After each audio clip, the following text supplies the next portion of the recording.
नमस्कार, स्वागत आहे तुमचे वनिताज रेसिपीज मराठी किचन क्वीनमध्ये। आज आपण झुकिनीची भाजी तयार करणार आहोत। तर त्यासाठी पहिल्यांदा मी झुकिनी घेतलेली आहे। झुकिनी अगदी दुधी भोपळ्यासारखी दिसते। दुधी भोपळा फक्त फेंट ग्रीन असतो आणि झुकिनी डार्क ग्रीन असतो। आता प्रथम साली काढून घ्यायचे आहेत अशा पद्धतीने आणि ही भाजी चिरून घ्यायची आहे।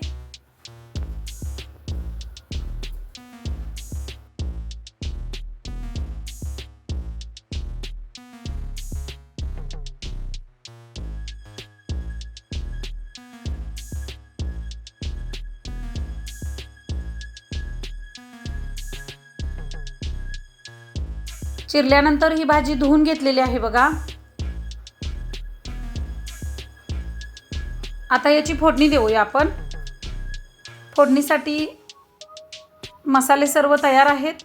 तर एका कढईमध्ये 2 चमचे तेल गरम केलेले आहे आणि त्यामध्ये अर्धा चमचा जिरे, कढीपत्ता आणि हे सर्व तडतडलं की त्यामध्ये बारीक चिरलेला कांदा तेलामध्ये व्यवस्थित भाजून घ्यायचा आहे।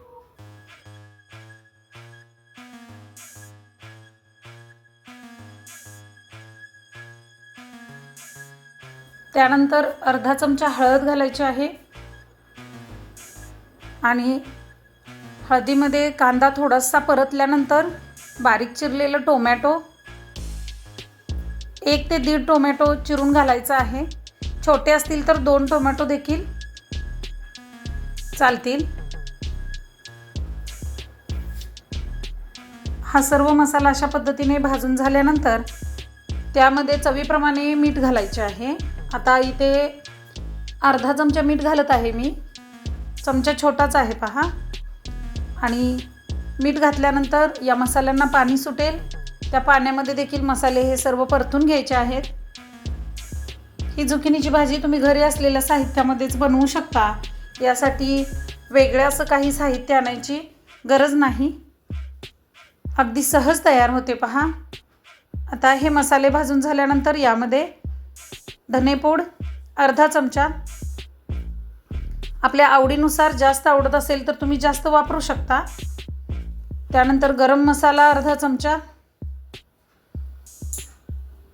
आणि ते तेलामध्ये परतून घ्यायचे आहे। गॅस मध्यम ठेवलेला आहे बघा।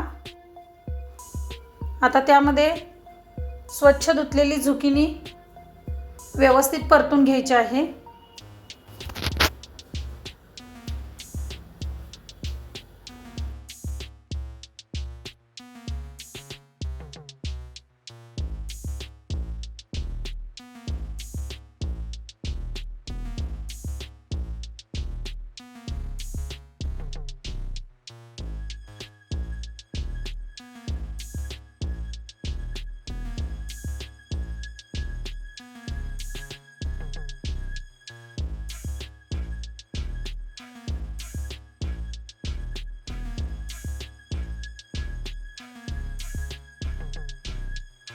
हे परतून झाल्यावर यावरती झाकण ठेवून मिठाच्या पाण्यावरती वाफ देऊन घ्यायची आहे 5 मिनिट। झाकण काढल्यानंतर अशी दिसते बघा झुकिनीची भाजी। आता यामध्ये आपल्या चवीनुसार लाल तिखट घालायचे आहे। खूप झटपट अशी झुकिनीची भाजी तयार झालेली आहे। यामध्ये आता बारीक चिरलेली कोथिंबीर भुरभुरायची आहे आणि चपाती किंवा भाकरीसोबत सर्व करायचे आहे।